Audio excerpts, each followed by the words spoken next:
ያናየ ለ7 ዓመት ሙሉ ድፍን ጫማ ነበር ማረገው ገላገልሽኝ አሁን ክፍት ጫማ ላረግ ነው በፈንገስ የተጎዳ ከሆነ እጃችሁና እግራችሁ አትሰሩ ለምን መድኃኒት አለው መድኃኒታችሁ እየተከታተላችሁ አስታምሙት የዛሬ ክላይንታችን ግን ጥፍረ መጥምጥ ነው ጥፍረ መጥምጥ ከሆነ እንሰራለን ለምን መድኃኒት ስለሌለው እስካሁን መድኃኒት አልተገኘበትም ለጥፍረ መጥምጥ እኛ ምን እናደርጋለን አክሪሊክ ፖሊጄል አክሪሊክ ጄል እየሰራን ለ2 ወር ይቆይላችኋል ማለት ነው 2 ወር ስለሚሸፍነው እያደገ ጥፍራችሁ እየተስተካከለ ይሄድና ከ2 ወር በኋላ ክሊን አድርገን ደግሞ ድጋሚ አዲስ እንሰራዋለን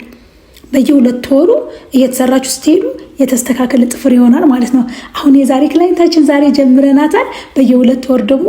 ቢፎር እና አፍተር እናሳያችኋለን መድኃኒትም አለው ዲሃይድሬተር ፕራይመርም ከስር እያደረግን ነው የምንሰራት የሰራናት ዛሬ እና እሷ ወደዋለች